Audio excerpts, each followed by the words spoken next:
ओम नमो भगवते वासुदेवाय नमः. नमस्कार. आता आपण पाहूया कोणत्या घरात 7 जन्मापर्यंत पैशांची कमतरता नसते याचे रहस्य तुम्हाला माहित आहे का? चला तर पाहूया हे रहस्य. जय श्री हरी. हरिओम मित्रांनो, तुम्हाला माहित आहे का कोणत्या घरात लक्ष्मी 7 जन्मापर्यंत आपला मुक्काम सोडत नाही? फक्त या 6 गोष्टी तुमच्या नशिबाचे दरवाजे उघडू शकतात. नमस्कार मित्रांनो, आपल्यापैकी प्रत्येकाला असं वाटतं की आपल्या घरात सदैव सुख शांती आणि समृद्धी नांदो. लक्ष्मीचा आशीर्वाद फक्त कष्ट करूनच मिळतो असं नाही, तर त्यासाठी घरातील वातावरण आणि आपल्या वागणुकीत काही बदल करावे लागतात. आपल्या शास्त्रांमध्ये अशा एका घराचे वर्णन केले आहे जिथे एकदा लक्ष्मी स्थिर झाली की पुढील 7 जन्मापर्यंत तिथली पिढी कधीही अन्नाला आणि धनाला पारखी होत नाही. आजच्या या व्हिडिओमध्ये आपण जाणून घेणार आहोत त्या 6 महत्वाच्या गोष्टी ज्या तुमच्या घराचे नशीब पालटू शकतात. अध्यात्म आणि शास्त्रानुसार ज्या घरात काही विशिष्ट गोष्टीचे पालन केले जाते आणि जिथे सकारात्मक ऊर्जेचा वास असतो तिथे लक्ष्मी अखंड नांदते असे मानले जाते. ज्या घरात 7 जन्मापर्यंत पैशांची कमतरता भासत नाही अशा घराची काही महत्वाची लक्षणे पाहूया. लक्षण क्रमांक 1, स्त्रीचा सन्मान असणारे घर. भारतीय संस्कृतीत स्त्रीला साक्षात लक्ष्मी मानले जाते. ज्या घरात स्त्रीचा सन्मान होतो तिथे सुख, शांती आणि आर्थिक समृद्धी कायम टिकते. यामागे केवळ धार्मिकच नव्हे तर सामाजिक आणि मानसिक कारणेही आहेत. स्त्रीचा सन्मान होणाऱ्या घराची काही महत्वाची वैशिष्ट्ये खालीलप्रमाणे आहेत. 1. यत्र नार्यस्तु पूजन्ते. या तत्वाचे पालन संस्कृत मध्ये एक प्रसिद्ध श्लोक आहे. यत्र नार्यस्तु पूजन्ते रमन्ते तत्र देवता, यत्रे तास्तु न पूजन्ते सर्वास्तत्राफला क्रिया. याचा अर्थ असा की जिथे स्त्रीची पूजा म्हणजे सन्मान केला जाते तिथे देवता निवास करतात आणि जिथे त्यांचा अपमान होतो तिथे केलेली सर्व चांगली कामे किंवा पूजापाठ निष्फळ ठरतात. ज्या घरात आई, पत्नी, बहीण आणि मुलगी आनंदी असतात त्या घराची प्रगती कोणीही रोखू शकत नाही. 2. लक्ष्मीचा वास म्हणजेच आर्थिक समृद्धी. स्त्रीला गृहलक्ष्मी म्हटले जाते. घरातील पैशाचे नियोजन, काटकसर आणि अन्नाची बरकत ही स्त्रीच्या हातात असते. जेव्हा तिला घरात योग्य मान आणि निर्णय घेण्याचे स्वातंत्र्य मिळते तेव्हा ती घराला स्वर्ग बनवते. या उलट ज्या घरात स्त्रीचे अश्रू सांडतात तिथली लक्ष्मी म्हणजे संपत्ती हळूहळू निघून जाते असे मानले जाते. 3. मुलांवर होणारे संस्कार. घर हा मुलांची पहिली शाळा असते आणि आई ही पहिली गुरु. ज्या घरात वडिलांकडून आईचा आदर केला जातो ती मुले मोठेपणी सुसंस्कृत आणि जबाबदार नागरिक बनतात. स्त्रियांचा आदर करणाऱ्या घरातील पुढची पिढी वैचारिकदृष्ट्या समृद्ध असते, ज्यामुळे कुटुंबाची प्रतिष्ठा 7 जन्मापर्यंत टिकून राहते. 4. घरातील सकारात्मक ऊर्जा. ज्या घरात स्त्रीवर अत्याचार किंवा तिचा अपमान होतो तिथे नकारात्मक ऊर्जा वाढते. अशा घरातील वातावरण सतत तणावपूर्ण राहते, ज्यामुळे कामात लक्ष लागत नाही आणि प्रगती खुंटते. या उलट जिथे स्त्रीचा शब्द मानला जातो आणि तिला प्रेम दिले जाते तिथे सकारात्मक ऊर्जेचा संचार असतो जो यशासाठी अत्यंत आवश्यक आहे. 5. निर्णय प्रक्रियेत सहभाग. केवळ बोलून सन्मान होत नाही तर घरातील महत्वाच्या निर्णयामध्ये स्त्रीचे मत विचारात घेणे म्हणजेच खरा सन्मान होय. स्त्रीची अंतर्ज्ञान शक्ती तीव्र असते, ज्यामुळे कुटुंबाला अनेक संकटापासून वाचवता येते.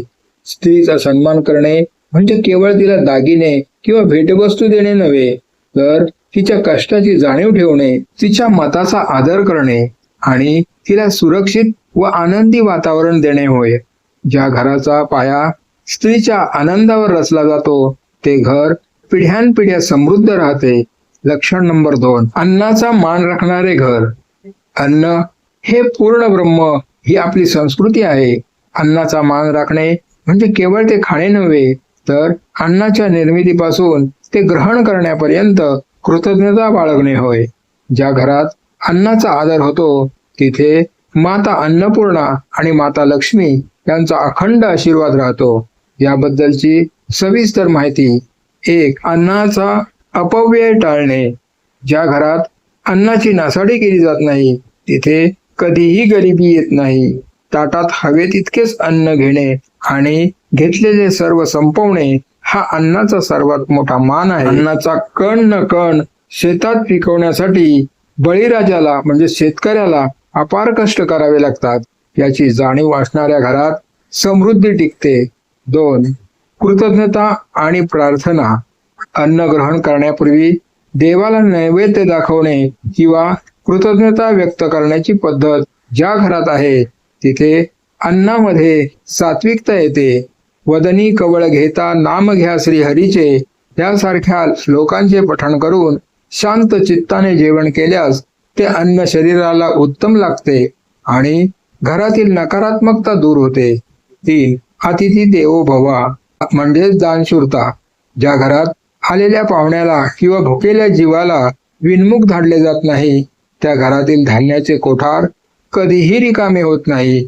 आपल्या अन्नातील छोटासा हिस्सा गरजूंना किंवा मुक्या प्राण्यांना उदाहरणार्थ गायीला ग्रास देणे किंवा पक्ष्यांना दाणे टाकणे अशा प्राण्यांना देण्याची परंपरा घराण्याला पुण्य मिळवून देते. 4. स्वयंपाकघराची स्वच्छता म्हणजेच वास्तुशास्त्र. स्वयंपाकघर हे घराचे ऊर्जा केंद्र असते. ज्या घरात स्वयंपाकघर नेहमी स्वच्छ आणि नीटनेटके असते तिथे सकारात्मक ऊर्जेचा प्रवाह राहतो. रात्रीची उष्टी भांडी तशीच न ठेवता स्वयंपाकघर स्वच्छ करून झोपल्याने घरात लक्ष्मीचा कायमचा वास राहतो असे मानले जाते. 5. आनंदी वातावरणात भोजन. ज्या घरात भांडण तंटा करत जेवण केले जात नाही तिथे अन्नाचे रूपांतर ऊर्जेत होते.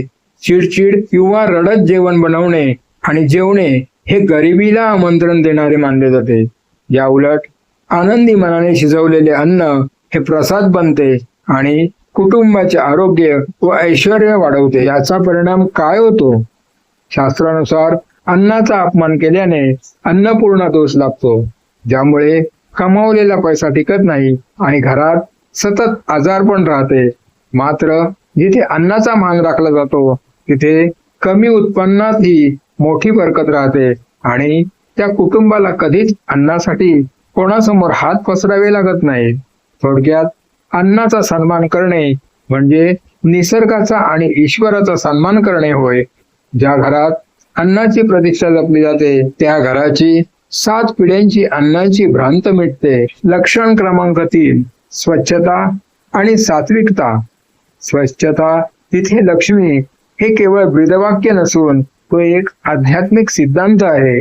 ज्या घरात बाह्य स्वच्छता आणि आंतरिक सात्विकता म्हणजे पवित्रता असते तिथे दारिद्र्य कधीही प्रवेश करू शकत नाही. याबद्दलची सविस्तर माहिती. 1. बाह्य स्वच्छता म्हणजे घराची मांडणी. लक्ष्मीला चंचला म्हटले जाते. ती अशाच ठिकाणी स्थिरावते जिथे प्रसन्नता असते. घराचा उंबरठा. घराचा मुख्य उंबरठा दररोज पुसून स्वच्छ ठेवावा. सकाळी उंबरठ्याची पूजा करणे किंवा तिथे रांगोळी काढणे हे शुभ ऊर्जेला आमंत्रित करते.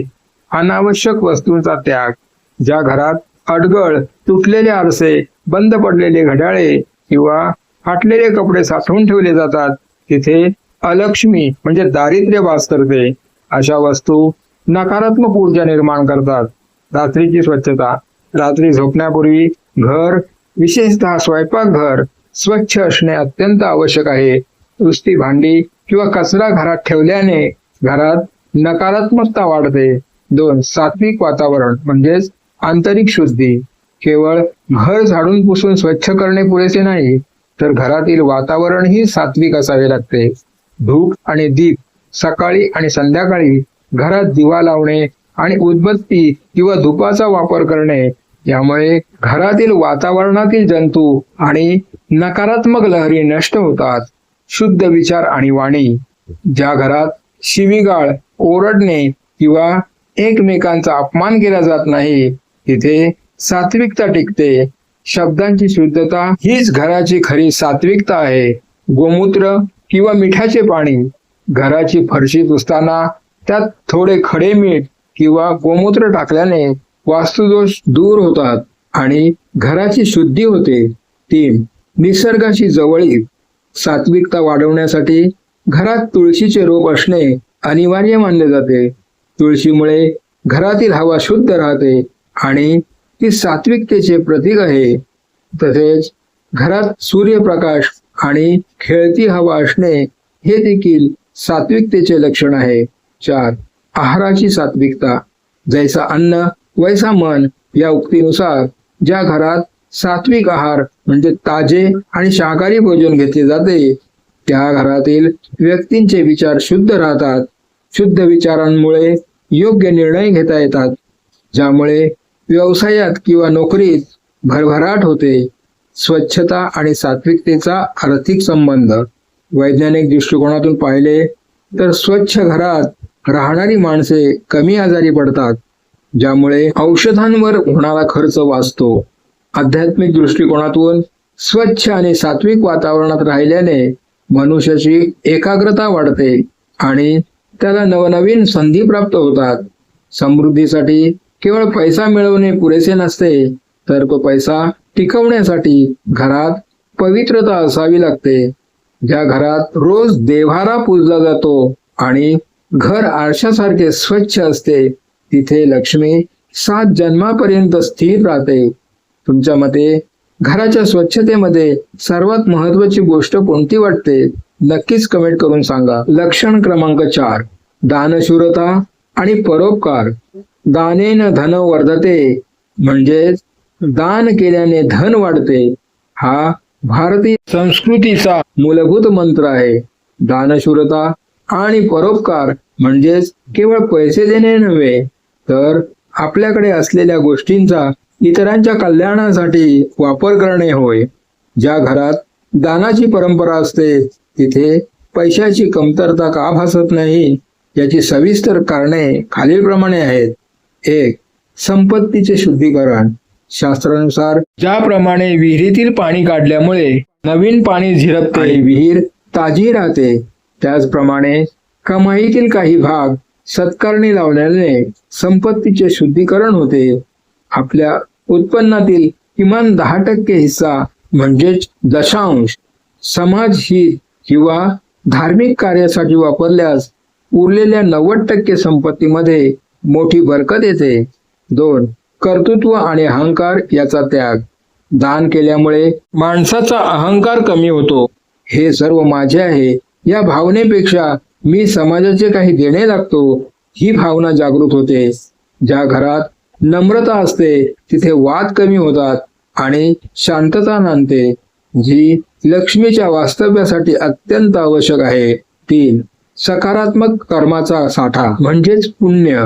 विज्ञानाच्या भाषेत सांगायचे तर क्रिया आणि प्रतिक्रिया. आपण जे समाजाला देतो तेच अनेक पटीने आपल्याकडे परत येते. कठीण काळात जेव्हा बुद्धी आणि पैसा साथ देत नाही तेव्हा पूर्वी केलेले परोपकार आणि गरिबांचे आशीर्वाद कुटुंबाचे रक्षण करतात. हेच पुण्य पुढील 7 जन्मापर्यंत घराण्याला समृद्ध ठेवणारे मानले जाते. 4. दानाचे विविध प्रकार. केवळ धन देणे हेच दान नाही, परिस्थितीनुसार खालील गोष्टींचे दान करणे श्रेष्ठ मानले जाते. अन्नदान. भुकेलेल्याला जेवण देणे हे सर्वात मोठे दान आहे. विद्यादान. गरजू मुलांच्या शिक्षणासाठी मदत करणे किंवा ज्ञान वाटणे. अभयदान. संकटात असलेल्या व्यक्तीला मानसिक आधार किंवा मदत देणे. श्रमदान. समाजोपयोगी कामात स्वतःचे श्रम अर्पण करणे. 5. गुप्तदान. ज्या घरात उजव्या हाताने दिलेले डाव्या हाताला कळणार नाही अशा पद्धतीने गुपचूप दान केले जाते, त्याचे फळ सर्वाधिक मिळते. प्रसिद्धीसाठी केलेले दान हे केवळ दिखावा असतो, पण निस्वार्थपणे केलेले दान ईश्वरापर्यंत पोहोचते.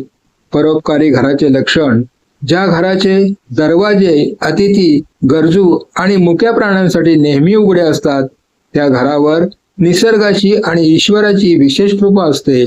अशा घरात संपत्तीचा ओघ सतत वाहत राहतो, कारण निसर्ग अशाच हातांमध्ये संपत्ती देतो जे हात ती वाटायला तयार असतात. एक सुविचार. हाताची शोभा कंकणाने म्हणजे दागिन्यांनी नाही तर दानाने वाढते. तुम्ही तुमच्या दैनंदिन जीवनात छोट्या स्वरूपात का होईना पण दानाचा कोणता मार्ग अवलंबता. लक्षण क्रमांक 5, वडीलधाऱ्यांचे आशीर्वाद. भारतीय संस्कृती आणि शास्त्रांमध्ये पितृदेवोभव असे म्हटले गेले आहे. ज्या घरात वडीलधाऱ्यांचा सन्मान होतो आणि त्यांचे आशीर्वाद पाठीशी असतात ते घर सदैव सुरक्षित आणि समृद्ध राहते. वडीलधाऱ्यांचे आशीर्वाद हे कोणत्याही संपत्तीपेक्षा मोठे मानले जातात. 1. अनुभवाची शिदोरी. वडीलधारे लोक म्हणजेच अनुभवाचा चालता बोलता कोश असतात. त्याने आयुष्यात अनेक ऊन पावसाळे पाहिलेले असतात. ज्या घरात तरुणाई त्यांचा अनुभवाचा आदर करते तिथे चुकीचे निर्णय घेण्याचे प्रमाण कमी होते. त्यांच्या मार्गदर्शनामुळे कुटुंबाचे होणारे आर्थिक किंवा सामाजिक नुकसान टाळता येते. 2. आशीर्वाद ही एक संरक्षक ढाल आहे असे मानले जाते की जेव्हा घरातील ज्येष्ठ व्यक्ती आनंदी मनाने आशीर्वाद देते तेव्हा त्यातून निघणारी सकारात्मक ऊर्जा कुटुंबाच्या प्रगतीतील अडथळे दूर करते. शास्त्रानुसार आई वडिलांच्या चरणांमध्ये सर्व तीर्थे असतात. ज्या घरात रोज सकाळी वडीलधाऱ्यांच्या चरणांचा स्पर्श करून नमस्कार केला जातो त्या घरातील सदस्यांचे आयुष्य, विद्या, यश आणि बळ वाढते. 3. मुलांवर होणारे संस्कार. ज्या घरात मुले आपल्या आई वडिलांना आणि आजी आजोबांना सन्मानाने वागवताना पाहतात तीच मुले पुढे जाऊन आपल्या पालकांचा सांभाळ करतात. हे चक्र पिढ्यानपिढ्या चालत राहते.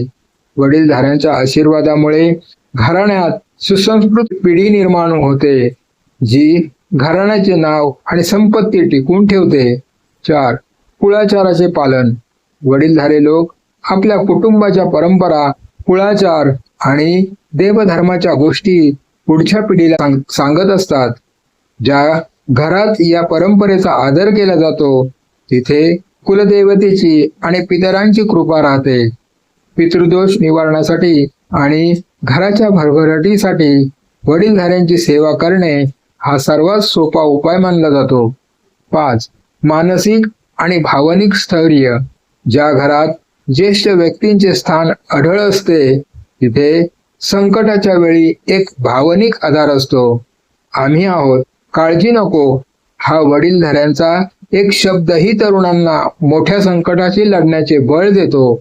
मानसिक शांतता असेल तरच माणूस धनाचा योग्य विनियोग करू शकतो. वडीलधाऱ्यांचा अपमान म्हणजे काय? ज्या घरात वडीलधाऱ्यांचा अपमान होतो त्यांना वृद्धाश्रमात पाठवले जाते किंवा त्यांच्या शब्दाला किंमत दिली जात नाही. तिथली लक्ष्मी रुष्ट होते. अशा घरातील प्रगती तात्पुरती असू शकते पण ती टिकत नाही. कष्टाने पैसा मिळवता येतो पण आशीर्वाद मिळवण्यासाठी सेवा आणि प्रेमच लागते. ज्याच्या पाठीवर वडीलधाऱ्यांचा हात असतो त्याला जगातील कोणतीही शक्ती हरवू शकत नाही. लक्षण क्रमांक 6, ईशान्य दिशा आणि देवघर. वास्तुशास्त्रानुसार घराची ईशान्य दिशा ही सर्वात पवित्र आणि शक्तिशाली मानली जाते. या दिशेला ईश म्हणजे ईश्वराची दिशा म्हणतात. ज्या घरात ईशान्य दिशा आणि देवघर योग्य स्थितीत असते तिथे सकारात्मक ऊर्जेचा प्रवाह अखंड राहतो ज्यामुळे 7 जन्मापर्यंत सुख समृद्धी लाभते असे मानले जाते. याबद्दलची सविस्तर माहिती पाहू. 1. ईशान्य दिशा म्हणजे काय? म्हणजेच ईश्वराचे स्थान. ईशान्य दिशा ही उत्तर आणि पूर्व या 2 दिशांचा संगम आहे. वास्तुपुरुषानुसार हे घराचे शिर म्हणजे डोके मानले जाते. महत्व: या दिशेकडून चुंबकीय आणि सौर ऊर्जा सर्वात जास्त प्रमाणात घरात प्रवेश करते. नियम: ही दिशा नेहमी हलकी, मोकळी आणि स्वच्छ असावी. इथे जड वस्तू, अडगळ किंवा कचरा ठेवल्यास प्रगतीत अडथळे येतात. 2. देवघराचे योग्य स्थान. ईशान्य कोपऱ्यात देवघर असणे हे घराच्या भरभराटीसाठी अनिवार्य मानले जाते. पूजा करण्याची दिशा. पूजा करताना आपले तोंड पूर्वेकडे किंवा उत्तरेकडे असावे. यामुळे एकाग्रता वाढते आणि ईश्वरी लहरींचा लाभ होतो. देवघराची रचना. देवघर लाकडी असावे किंवा संगमरवरी असावे. देवघरांवर कळस असल्यास ते अधिक शुभ मानले जाते. 3. सकारात्मक ऊर्जेचा स्रोत. ईशान्येला देवघर असल्याने घरातील वातावरणात सात्विकता निर्माण होते. सकाळी आणि संध्याकाळी या दिशेला दिवा लावल्याने घरातील नकारात्मकता जळून खाक होते. या दिशेला पाण्याचा कलश किंवा छोटीशी गंगाजळी ठेवणे आर्थिक प्रगतीसाठी उत्तम मानले जाते. कारण ईशान्येचा संबंध जलतत्वाशी आहे. टाळावयाच्या गोष्टी. ईशान्य दिशेचे महत्त्व लक्षात घेता खालील चुका कधीच करू नयेत. शौचालय. ईशान्य दिशेला शौचालय असणे हा सर्वात मोठा वास्तुदोष मानला जातो. यामुळे घराची आर्थिक स्थिती बिघडते आणि आजारपण येते. अडगळ. या कोपऱ्यात जुन्या वस्तू किंवा कचरा साठवू नये. स्वयंपाकघर.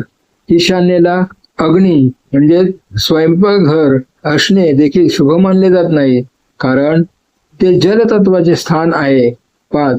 ईशान्य दिशा आणि संपत्तीचा संबंध. जेव्हा घराची ईशान्य दिशा दोषमुक्त असते तेव्हा घरातील व्यक्तींचे विचार शुद्ध राहतात. योग्य विचार आणि शांत मन असेल तरच माणूस व्यवसायात किंवा नोकरीत प्रगती करू शकतो. कुबेराची दिशा म्हणजेच उत्तर आणि इंद्राची दिशा म्हणजेच पूर्व याचा मिलाप असल्याने या कोपऱ्यातील शुद्धता थेट तुमच्या बँक बॅलन्सवर परिणाम करते. थोडक्यात उपाय. 1. रोज सकाळी ईशान्य कोपरा स्वच्छ पुसून घ्यावा. 2. देवघरात रोज नंदादीप लावावा. 3. शक्य असल्यास तिथे श्री यंत्र किंवा कुबेर यंत्र स्थापित करावे. ज्या घरात ईशान्य दिशा पवित्र राखली जाते त्या घरात पिढ्यानपिढ्यांचे रक्षण ईश्वर स्वतः करतो. तुमच्या घरातील देवघर कोणत्या दिशेला आहे किंवा तुम्ही तिथे काही विशेष सजावट केली आहे का, नक्कीच कमेंट करून सांगा. थोडक्यात सांगायचे तर पैसा कमावणे ही एक कला आहे, पण तो टिकवणे आणि वाढवणे हे एक शास्त्र आहे. ज्या घरात स्त्रीचा सन्मान, अन्नाची कदर, स्वच्छता, दानत म्हणजे वडीलधाऱ्यांचे आशीर्वाद आणि ईश्वराप्रती भक्ती असते त्या घराचा पाया इतका भक्कम होतो की गरिबी तिथे कधीच डोकावू शकत नाही. हे बदल आजच आपल्या घरात करून पहा आणि फरक अनुभवा. माहिती आवडली असेल तर नक्की शेअर करा आणि तुमच्या घरात तुम्ही यातील कोणती गोष्ट कटाक्षाने पाळता ते कमेंटमध्ये सांगा. धन्यवाद. जय हिंद, जय महाराष्ट्र.